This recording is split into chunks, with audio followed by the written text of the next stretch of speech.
الرحيم اللهم صل وسلم وبارك على سيدنا محمد الفاتح لما خلق والخاتم لما سبق الناصر للحق بالحق والهادي إلى صراطك المستقيم وعلى آله حق قدره ومقدار لازم وبعد السلام عليكم ورحمة الله تعالى وبركاته. وعليكم السلام ورحمة الله وبركاته. Chers frères musulmans, nous demandons protection auprès de Dieu contre Satan. Nous commençons notre prédication par le nom puissant de Dieu. Nous adressons le salut sur le saint prophète de l'islam, les membres de sa famille, ses fidèles compagnons et tous ceux qui ont suivi ses voies et ses traces, et ceux jusqu'au jour de la résurrection. Et alhamdulillah, nous voilà un nouveau vendredi. Chers frères musulmans, nous rendons grâce à Dieu.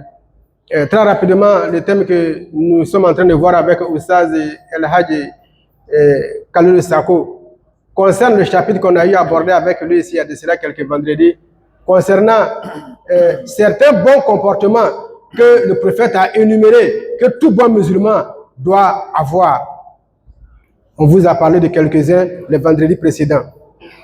Alors aujourd'hui, Oustaz a voulu évoluer avec ce chapitre-là. Alors aujourd'hui, il nous a ajouté qu'un bon musulman doit tout faire pour venir à la prière du Fajr. Se lever, venir faire la prière du Fajr en groupe à la mosquée, si c'est possible. Si c'est possible. Parce que parfois, les gens peuvent habiter dans des endroits où il y a l'insécurité. Donc, c'est mieux de prier à la maison. Il ne faut pas dire non, comme on a dit à la mosquée, il faut venir prier en groupe alors qu'il y a l'insécurité. Tu fermes les yeux, tu sors, ou dis tu vas venir prier à la mosquée. Si on t'a agressé à 4 h du matin, à 5 h du matin, ce n'est pas religieux. Donc, la religion, c'est une religion de sagesse, l'islam. Donc, ceux qui sont dans les quartiers, là où ils savent que non, il y a la sécurité, ils peuvent aller sortir pour aller à la mosquée, de partir prier à la mosquée, c'est ce qui est recommandé.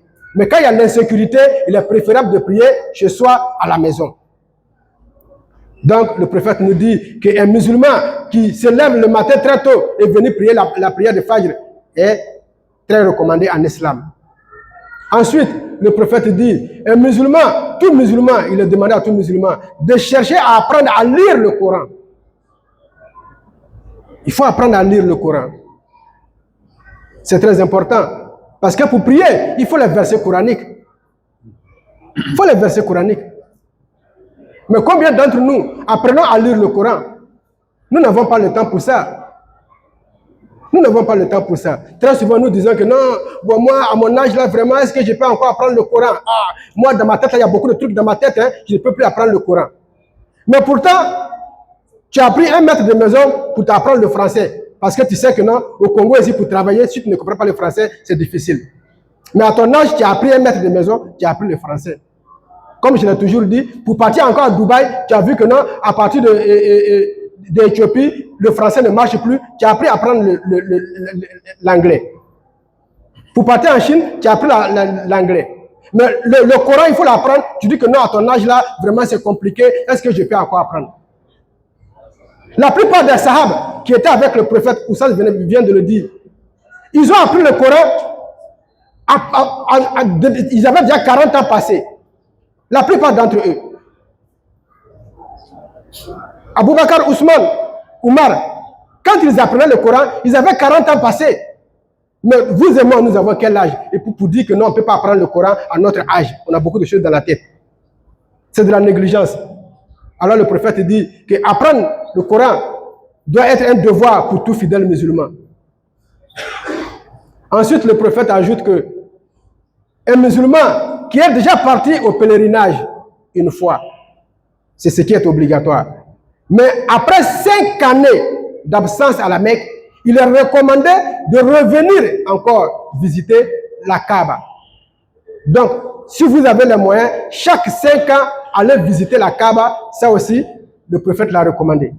Pour tout fidèle musulman qui a les moyens de revenir chaque 5 ans à la Mecque. Ensuite, le prophète dit que un musulman qui lui-même a déjà fait le pèlerinage, mais qui a les moyens, qui sait que non, il a des frères, il a des tantes, il a des oncles qui n'ont pas les moyens, il veut les faire partir à la Mecque, c'est recommandé aux fidèles musulmans. Vous avez les moyens de faire partir 3 personnes, 4 personnes, 5 personnes. Nous connaissons des gens qui le font chaque année. Ils peuvent faire partir parfois 10 personnes à la Mecque. Il vous appelle, toi, amène-moi ton passeport, toi aussi, amène-moi ton passeport, toi, amène-moi ton passeport. Prépare-toi, tu vas partir cette année à la Mecque. Vous voyez? Donc, le prophète dit que non, ce genre de comportement, chez les musulmans qui ont les moyens, c'est recommandé. Toi, tu as déjà fait, mais tu aides ton frère musulman aussi à aller s'acquitter de cet acte-là. Vous voyez, chers frères musulmans, combien de fois l'islam appelle à la solidarité et à la cohésion? C'est ça, la cohésion et la solidarité. Ce que ton frère n'a pas les moyens de le faire, que toi tu peux l'aider à le faire, tu l'aides à le faire. C'est ça l'islam, la solidarité et l'entraide. Ensuite, le prophète a ajouté que tout fidèle musulman doit apprendre l'appel de la mosquée. À faire l'appel de la mosquée. Très généralement dans nos pays, on pense que c'est une seule personne qui est désignée pour ça. Mais c'est le travail de tous les fidèles musulmans. C'est le travail de tous les fidèles musulmans. Parce que vous savez, en islam, il est recommandé que lorsqu'un enfant est né, il faut faire l'appel dans ses oreilles. Maintenant, si toi, tu ne sais pas faire l'appel, quand ton enfant va naître à la maternité, la sage-femme va t'amener l'enfant, comment tu vas faire? Tu vas seulement chuchoter à l'oreille de l'enfant pour tromper la vigilance de la sage-femme. Mais tu trompes qui? Tu te trompes toi-même ou tu trompes Dieu? Parce que le prophète dit que tout enfant dont on a récité l'appel dans ses oreilles est protégé contre le diable. Maintenant, toi, tu ne sais pas faire ça. On t'a donné ton enfant, comme tu as eu honte devant les gens, tu as chuchoté, tu n'as pas fait ça. Est-ce que l'enfant est protégé? Donc, tu as trompé qui? Tu t'es trompé toi-même ou tu as trompé Dieu? Donc, c'est les choses que tout musulman doit apprendre, à faire l'appel de la mosquée. Même les femmes doivent l'apprendre. Parce que souvent, dans certaines salles, on refuse l'accès des hommes. Alors, si ton mari est absent quand l'enfant naît, dès qu'on vient te donner ton enfant, madame, fais l'appel dans ses oreilles. Ce n'est pas interdit en islam. Mais si le monsieur est présent, que le docteur permette à l'homme de rentrer, l'homme doit faire l'appel. Alors, chers frères musulmans, voilà les comportements que le prophète a recommandés aux fidèles musulmans, que nous devons tout faire pour les adopter. Ce qui nous a été demandé, c'est d'apprendre la religion, adorer Dieu comme il se doit. Mais nous, très souvent, nous abandonnons cela au profit de la recherche de la grâce de ce monde-là. Je l'ai dit et je le répète, chercher la grâce de ce monde, c'est obligatoire, ça fait partie de notre quotidien. Mais nous ne devons pas abandonner la recherche de Dieu au profit de celui d'ici-bas. Parce qu'ici-bas, ce n'est pas éternel. C'est l'au-delà qui est éternel. Prenons notre religion au sérieux. Prenons notre religion au sérieux. Et cela, c'est notre comportement qui va le montrer. Alors, chers frères musulmans, je vais atterrir par la question d'un fidèle musulman qui l'a posée et je vais répondre par là et je vais m'arrêter là. Je crois que l'imam ne va pas tarder à rentrer. Nous avons un frère musulman qui dit que lui, dans sa jeunesse, il ne priait pas tous les jours.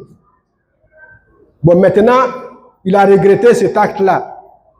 Comment est-ce que les prières qu'il a manquées durant sa jeunesse, comment est-ce qu'il peut rattraper ces prières-là? Est-ce que Dieu lui pardonne du coup ou bien il doit reprendre ces prières-là? Oussaz dit que tout fidèle musulman qui a des prières de retard, comme dans lui son cas, il ne connaît même pas le nombre de mois ou bien le nombre de prières qu'il a ratées. Oussaz dit dans ce cas, les ulémas disent qu'il est mieux de prier autant de fois jusqu'à ce que lui-même il puisse se dire dans son cœur que oui, vraiment le nombre de prières que j'ai priées là, alhamdulillah, je crois que ça suffit le nombre de prières que j'ai manqué.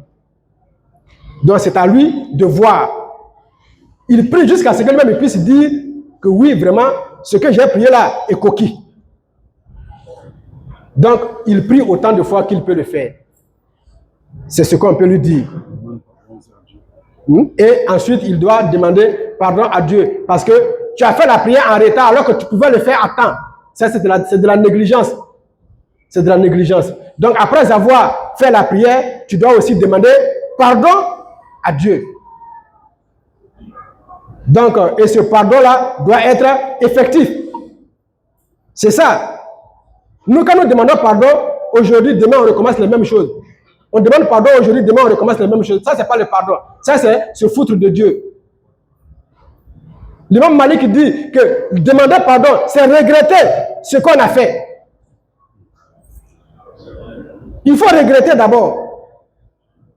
L'imam est là, nous disons, Rabbana, innana sami'ina, munadiyan yunadi lil iman an aminu bi rabbikum fa amana.